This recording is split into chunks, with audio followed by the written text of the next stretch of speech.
The Star Keeper's Journey. In the quiet village of Larkspur, the night skies were clearer than anywhere else. Children would lie on grassy hills and watch countless stars twinkle, as though the heavens themselves were telling stories. One evening, as the villagers prepared for sleep, a sudden streak of light blazed across the sky. A star fell. It drifted gently, not like a burning rock, but like a glowing lantern floating down. It landed in the meadow just beyond the village. When the people rushed out, they found a small boy named Eli already standing there. He was holding the star, and it fit neatly in his two hands like a glowing pearl. The elder gasped, "That is no ordinary star. It must be returned to the sky temple before dawn, or the heavens will darken." But none dared to make the journey. Only Eli whispered, "I'll go." The villagers shook their heads. "He's too small. He'll be lost before he even leaves the meadow." But Eli looked at the star glowing warmly in his hands. He felt it pulsing like a little heartbeat. And he knew, if he didn't help, the sky itself might fade. The elder gave him a tiny satchel with bread, water, and a charm carved from moonstone.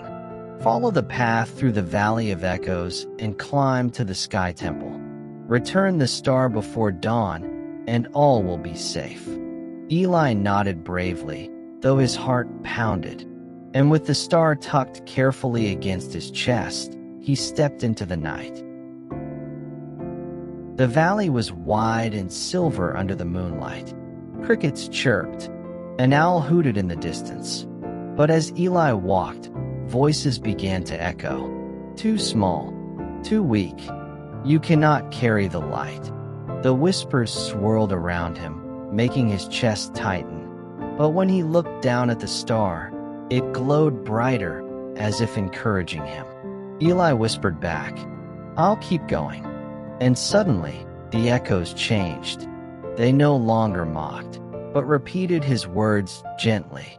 "I'll keep going. I'll keep going." The voices guided him forward until he left the valley behind. At the edge of the valley, Eli came to a great canyon. Mist drifted up from below, hiding the depths. Across it stretched a bridge, not of wood or stone, but of feathers, shining pale as moonlight. He stepped carefully. The feathers shifted under his feet. Halfway across, the wind rose, lifting the feathers so they threatened to scatter. Suddenly, a giant white crane appeared, wings outstretched. Its voice was deep and echoing. "Why do you cross my bridge, child of Earth?" Eli bowed slightly, though fear prickled in his chest. "I carry a fallen star. I must return it to the Sky Temple before dawn." The crane lowered its head. "Then prove your heart is steady. Take one feather, but do not fall." Eli reached carefully and plucked a single silver feather. At once, the bridge solidified beneath his feet. The crane gave a slow nod. "Your courage makes the path strong." Eli crossed safely to the other side. Beyond the canyon lay a forest thick with mist.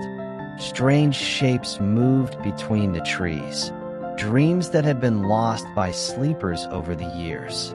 A girl with wings that melted away, a crown that crumbled into dust, a song that turned into silence. The forest whispered, trying to lure Eli to rest, to forget why he had come. But the star in his arms pulsed brightly, and he clutched it tighter.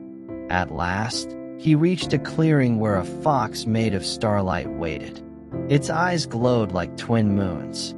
"You carry the star," the fox said softly, "but will you give up your own dreams to return it?" Eli hesitated, then whispered, "My dream is for the sky to shine for everyone. If giving this star back keeps the night alive, then yes." The fox bowed and melted into light, clearing the path. The mountain rose ahead, tall and sharp against the horizon. Dawn was not far away. The first pale streaks touched the sky. Eli climbed, step after step, though his legs ached and his arms trembled from carrying the star. At last, he reached the sky temple, a circle of tall stone pillars glowing faintly, like they remembered the stars they once held. In the center was an empty cradle of stone. The star in his arms pulsed strongly now, almost urging him to hurry. But then a shadow formed between the pillars. A tall figure cloaked in night, eyes burning like coals. "The star is mine now," it hissed. "Leave it and run." Eli's knees shook, but he hugged the star tighter. "No, the star belongs to the sky." The shadow loomed closer, stretching like smoke. But Eli lifted the silver feather the crane had given him. Light burst from it, scattering the darkness. The shadow screamed and vanished into mist. Breathless, Eli placed the star into the cradle. At once, golden light flared, racing up the pillars into the heavens. The sky blazed with stars again, brighter than ever before. Constellations shimmered like rivers of diamonds. The people in the village below cried out in wonder as the night filled with light. The star, now safe, pulsed one last time before joining its brothers high above. Eli stood in the temple, gazing up. His chest swelled, not with pride, but with warmth. He had done it. A small boy, who carried a star back to the sky. When he returned to the village, the elders smiled. "You are now a star keeper, Eli. Whenever the night grows dim, it is hearts like yours that will keep it shining."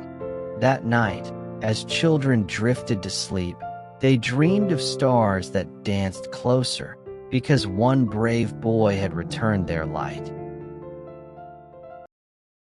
Thank you for listening. Sweet dreams, little one. Don't forget to subscribe for more bedtime stories.